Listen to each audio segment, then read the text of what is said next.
YouTube? Anthony Olan here, and I wanted to talk to you guys today about special edition consoles and why I think they should no longer exist and how I think this problem can be solved. And I do think that Sony is already on the right track to solve this problem as long as they can actually or decide to actually do it.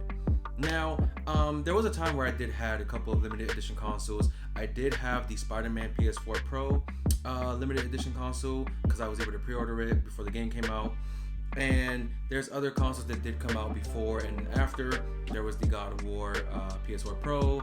There was a couple of limited edition Xboxes. More recently, the Halo Infinite Xbox Series X, which to me was not that great looking, and the game wasn't even that great anyway. So the point here that I want to talk about is why I think these consoles should no longer exist. And just gonna be very straightforward in this video, right to the point about it. You see this problem where you will have a console, whether you buy a new PlayStation or a new Xbox, and you get the standard one that they release because that's what, you know, the common one. And then the company says, hey, we're going to release a limited edition Halo Xbox, which if you want it and you are able to obtain one, you have to pay another $500 and something to get it, and maybe trade in your other console and take a loss on that money if you want to get that limited edition system. And some people will say, well, you already have the system, why should you care about the limited edition? There's a reason why it's limited edition. They want you to buy it so you can have that new style, something that you might want to display more than the regular old plain console. Or you're a fan of that franchise, you want to have the console that goes with that franchise. You know, back when the 2DS was a thing, there was different versions of that. There was like a Pikachu one, a Pokeball one, the Hylian Shield one. That was actually a cool one that I actually wanted to get because it was really cool. They had the purple and the orange one, which weren't as limited edition, but they were kind of like released after the initial blue and black one. Even back on the 3DS, the new 3DS, back when it was smaller, on Black Friday that year, they had the white Mario special edition and the black Mario special edition, and it was like $100, and it was a Black Friday only deal, and I was able to get one luckily. I did eventually sold it to my former, one of my former managers, because she wanted to buy it for her daughter as a Christmas gift, and I wasn't using it anymore. So, you know, that's the problem here. You have these consoles that are limited edition, and you may not be able to get one. I do have the Mario Red Nintendo Switch, which is why I never traded it in for the OLED. Also, I don't see the point in upgrading to an OLED for me, since I don't really play my Switch that often, and when I do, I am never in handheld anyway. So I was looking to get that one from Target because they had a few of them in stock. And here's where I think Sony does solve this problem, where they could solve this problem, and how Nintendo only halfway solves this problem, whereas Xbox has not solved the problem at all. Okay, I'm of course referring to the faceplates on the PlayStation 5. You may have seen my recent, or I guess now a few months ago, video of me unboxing the blue faceplate for the PS5 and putting it on. And I did actually talk about this with a manager at my local GameStop, you know, many months ago. Back when we were talking about the Spider-Man sequel game and how Sony could do a special edition system for that game when it releases this fall, just like they did with the last game. And she said, well, they probably won't do that. They'll probably just do a special edition faceplate that you can buy. And I think that's perfect for them to do going forward, because if you think about it, it's arguably a lot cheaper for Sony to just manufacture different color faceplates and do a special edition Spider-Man faceplate or a God of War faceplate, which they didn't do, but they did a controller instead. A lot cheaper to do that than it would cost to do an actual full-on system with the faceplate on it. And if you think about it with Sony's case, if they're not going to change the actual middle of the system itself, the black section of it, they're really only just changing the faceplate anyway. So it doesn't make any sense to do a whole new manufacturer for a limited edition console when you can just change the faceplate and sell it to those people who want to buy it. That way, you're already making consoles anyway. You're going to try to make a few more consoles to have more sales for the rest of this year and possibly next year. Why not just do faceplates as limited editions and release those? You know, you have Spider-Man releasing, Wolverine at some point, God of War Ragnarok did come out, but we didn't get a faceplate for that.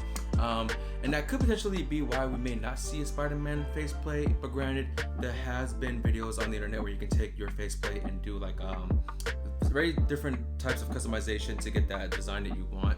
I may or may not do it with my old white faceplate, since I do have the blue one now. If they don't release one for Spider-Man, I'll probably just do one with since my faceplate is white already, I could probably just hydro dip it or something in black, and just to have the outline of the spider for the black suit. That'd be pretty cool. And here's how I think Nintendo only half solves the problem, because when they make certain games, they do sometimes release special Joy-Cons that matches that game. The last one I remember was with the Skyward Sword game, and I think they did it with the Splatoon game, the second one. So they could potentially release the Joy-Cons of that game as limited edition Joy-Con, and you can at least buy that for your system.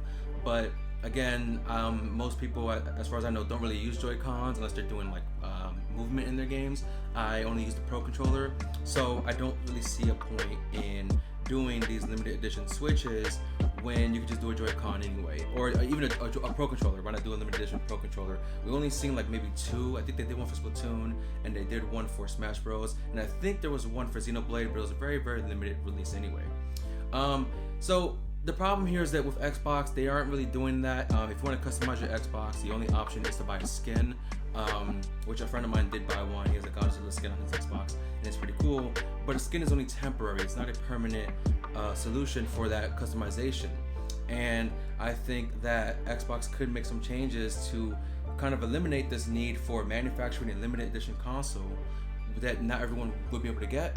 And they can instead do something that people could possibly be able to get. Like in Sony's case, if they make enough of these faceplates for a limited edition, whether it's another Ratchet & Clank game or whatever other exclusives they releases, everyone might have a chance to get one, and that's pretty cool. Same thing with the headphones. They did have the black and white headphones, and then they recently did the camouflage one. I don't know why they haven't done one to match the other colors of their faceplates and their controllers. The blue, the pink, the purple, especially the pink one, because that pink faceplate looks pretty dope on the PlayStation, I ain't gonna lie.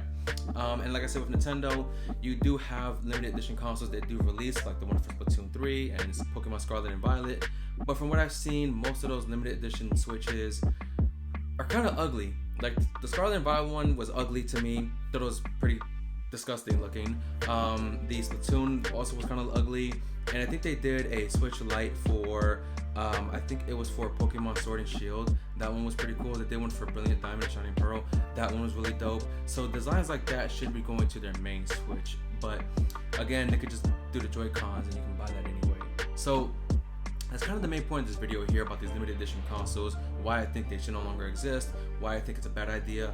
When the Halo 1 came out, it was at that time still almost impossible to get an Xbox, and yet it was even more almost impossible to get the Halo Xbox. So kind of a bad thing overall.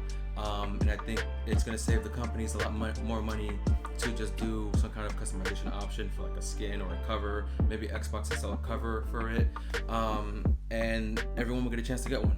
So that's kind of the video of today. Not a lot to go on here. I just wanted to get something out there for you guys. But I hope you guys enjoyed this video, and I am planning to get some more out there for you guys once things start to line up better. But I'm Anthony Olan. Thank you for watching, and I'll see you guys on the next one.